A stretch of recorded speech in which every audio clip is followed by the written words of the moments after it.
Welcome in, everyone. We have more breaking updates from the war between Israel and Iran as ballistic missiles have once again struck inside of Israel, causing significant and, quite frankly, horrifying and terrifying damage as the war rages on.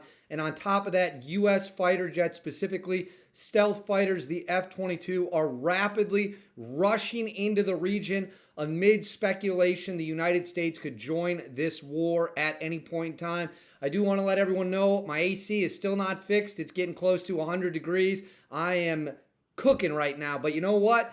We're going to keep pushing through because we're not going to take breaks. This is the biggest story in the world, and I'll get my AC fixed eventually. But for now, I'm getting cooked, but I'm still here with you all right. So let's get through this together. Before we get into it, please make sure to like and subscribe. It costs you nothing. Boost us big time. Comment with your thoughts. Hit the bell and hit it so you get all the notifications. Turn on your notifications. You won't miss a single video. You'll be the most updated person on YouTube. You'll have all the breaking news, including what we're going to talk about today. I'm filming this second video of the day, June 20th. Let's get into it right now. As the war continues to rage on, Israel continues to dominate the skies over Iran, but they have not been able to completely stop Iran from firing ballistic missiles and at times beating their air defenses. Somewhere between 5 to 10% of the missiles fired are getting through, and now they're using cluster munitions. For those of you who don't know what a cluster munition is, it's essentially, in the simplest terms, it's a bomb that comes in, breaks up into a bunch of smaller bombs, spreads out, can do a ton of damage. We've seen them used in Ukraine by Russia. I think even the Ukrainians might have used them as well in the war. And I think the cluster munitions the Ukrainians used, we gave them. But anyways, it's a terrible weapon. It's incredibly dangerous. It can do insane amounts of damage.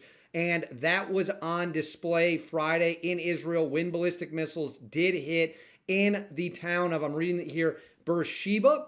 So I'm going to read this. This is from the Times of Israel. Then we're going to have a little footage we're going to play. It says, an Iranian ballistic missile struck Beersheba in southern Israel on Friday morning, lightly wounding seven people and causing substantial damage to homes as Israel and Iran continue their exchange of fire.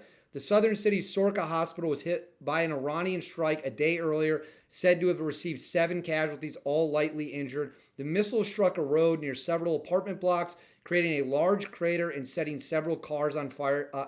Firefighters rushed to the scene to extinguish the blaze. So yet again, more Iranian missiles have gotten through.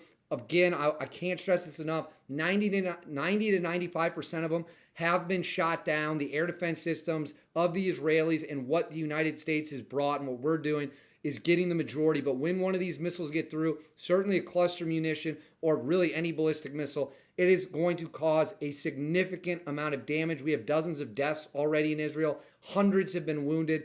And the latest footage is absolutely crazy. Let's go ahead and play that footage right now.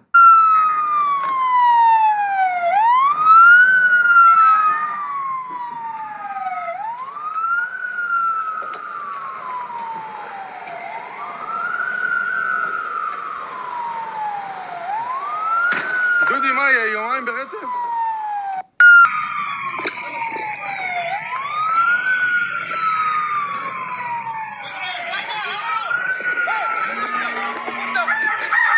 So right there, you saw the destruction and damage of Iran's latest strike that was able to defeat Israeli air defenses. Now, I want to make clear that some people are continuing to say that Israel is losing this war. We have a tweet from Douglas McGregor. I'll throw that up on the screen for you right here, trying to indicate that for some reason Israel's just getting their ass whooped. That is not true, and we should not listen to these people spreading fake news. Yes, Israelis have died. Yes, missiles have gotten through the Israeli defense system. No, Douglas McGregor, you idiot. They are not losing the war. We have videos coming out every single day proving who's actually winning and who's actually losing. And just because some missiles got through does not mean Israel is for some reason losing this war. Iran's entire command structure has been wiped out. They've lost 50% of their launchers.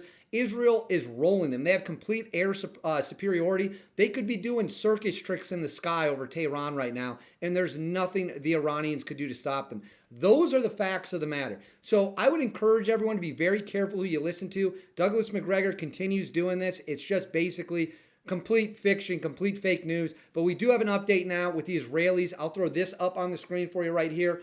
This is the Israelis saying they are preparing for a prolonged war. It says IDF Chief of Staff Lieutenant General Eyal Zamir says Israelis must prepare for a prolonged campaign against Iran in order to eliminate a threat of this magnitude. In a video statement, Zamir says that Iran has been building for years a clear path to destroy the state of Israel, and that in recent months the plan reached the point of no return where the capabilities reached operational capacity. We launched the campaign when Iran possessed around 2,500 ground-to-ground missiles with a high production rate such that within approximately 2 years, they were expected to possess around 8,000 missiles.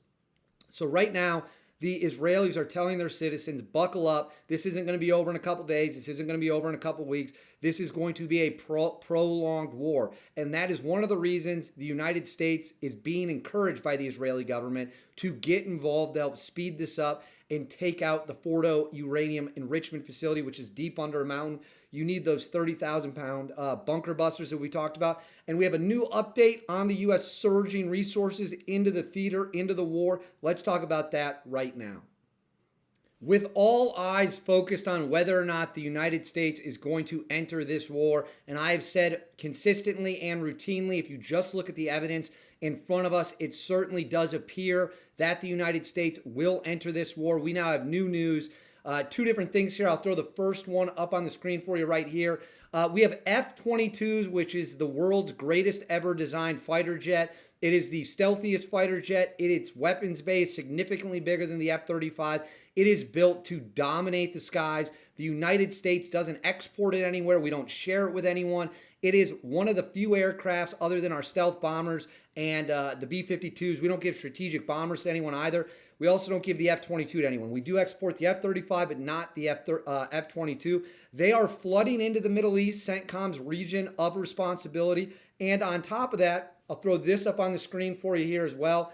It says, over the last 24 hours, at least 20 C-17A Globemaster 3s and C-5M Galaxy Strategic Heavy Lift Transports with the U.S. Air Force have arrived at bases in the Middle East from Europe, most originating from bases in the United States carrying additional air defense systems, munitions, support equipment, personnel, as preparations are in full swing for the U.S. to potentially join Israel in their ongoing war against Iran. So right there, we have fighter jets coming in. We have just plane after plane after plane of supplies coming in.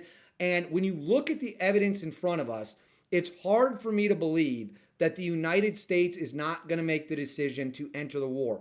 The fact of the matter is this: when the United States military moves this much equipment, moves this much gear, moves this many people, puts planes, our best planes, in the sky to get them over there, we're not doing that for fun, right? We're not doing that for the hell of it.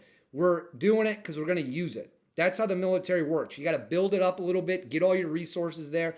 Like we've talked about, Diego Garcia, the island in the Indian Ocean, has bombers and refuelers on it, which would be potentially used to strike Iran. That is where we are at the moment.